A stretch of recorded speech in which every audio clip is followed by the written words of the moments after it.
Good morning. सुबह का 8:30 बजा है और हम हैं आपके सामने। बने रहिए हमारे साथ। और बच्चे हैं हमारे, दोनों बच्चे हैं।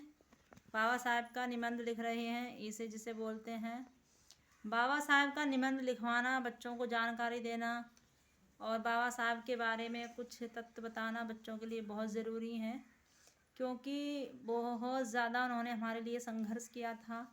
जो पिछड़ी हुई जाति जनजाति, जो शूद्र लोग थे, उन लोगों के लिए पिछड़ा बिल्कुल भी उन्हें कोई भी मतलब वो नहीं दिया जाता था, अधिकार नहीं दिया जाता था। पानी पीने का, पहनने का, ओढ़ने का, आने का, जाने का। और बहुत ज़्यादा आज जो हमारे पास सब कुछ है, गाड़ी है, घोड़ा है, बंगला है, बच्चे हैं हमारे, पढ़ने जाते हैं स्कूल में, और स्कूल में पानी भी दिया जाता है, इज्जत के साथ बैठाया जाता है, बुलाया जाता है, बच्चों को शिक्षा दी जाती है।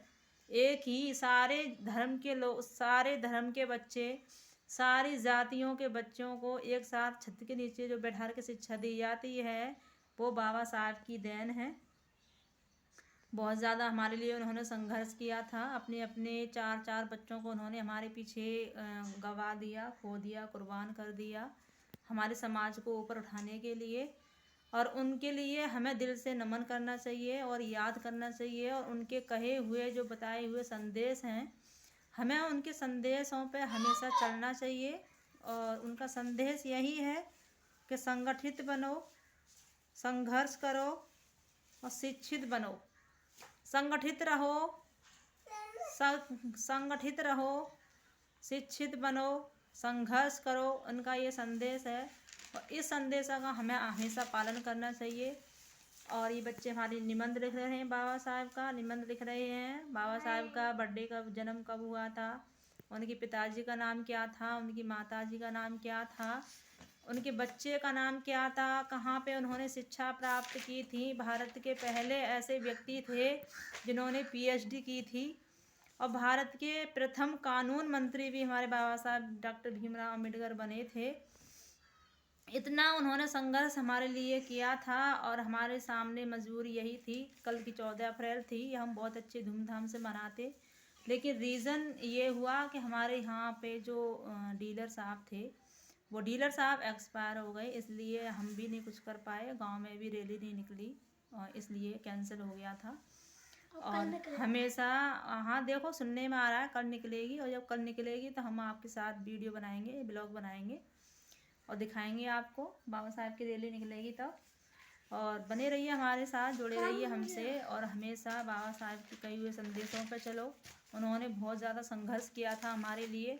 जो हम आज RO का पानी पी रहे हैं और बंगड़ा का, गाड़ी, घोड़ा, जब भी जो भी हमारे पास है, वो सब बाबा साहब की देन है। वरना बहुत ज़्यादा बाबा साहब ने जब देखा था कि हाँ पीछे झाड़ू बंधी हुई है हमारे समाज के लोगों के और आगे हरडी लटकी हुई है, तो बाबा साहब ने ये संघर्ष किया था, ये प्रतिज्ञा की थी कि मुझे ये हरडी हटानी है और पीछे से झाड़ू हटाना है अपने समाज का। और अपने समाज के पीछे उन्होंने अपने परिवार को भी नहीं देखा, सब कुछ उन्होंने गंवा दिया। तो ऐसे व्यक्ति को हमें हमेशा नमन करना चाहिए, याद करना चाहिए और अपने बच्चों को भी उसके बारे में बताना चाहिए, समझाना चाहिए कि हाँ हमारे लिए किसने क्या किया है। और ये हमारे बाबू ने लिखा है बाबा साहब का निबंध, ये सब आप पढ़ सकते हो। ये पूरा लिखा है कि जन्म कब हुआ था, अछूत के कारण बहुत ही पीड़ित थे। और जब उनका बाबा साहब ने संविधान भी लिखा था और इन्हें संविधान का जनक कहा जाता है। इतना बड़ा उन्होंने हमारे लिए संविधान दिया है कि इसके अनुसार हम शौक़ से अपनी ज़िंदगी जी रहे हैं, कोई हमारी तरफ उंगली नहीं उठा सकता। और जितनी भी हमारी बहन बेटियां बाहर जाती हैं, नौकरी करने भी जाती हैं, बच्चे पढ़ने भी जाते हैं, बाबा साहब की देन है जो बिल्कुल सुरक्षित घर पे लौट के वापस आ जाती हैं। ये बाबा साहब की ही देन है। और हमें हमेशा याद करना चाहिए उनको और हमेशा नमन करना चाहिए, कभी नहीं भूलना चाहिए बाबा साहब को। और फिर मिलते हैं आपसे अगली वीडियो में। Thank you.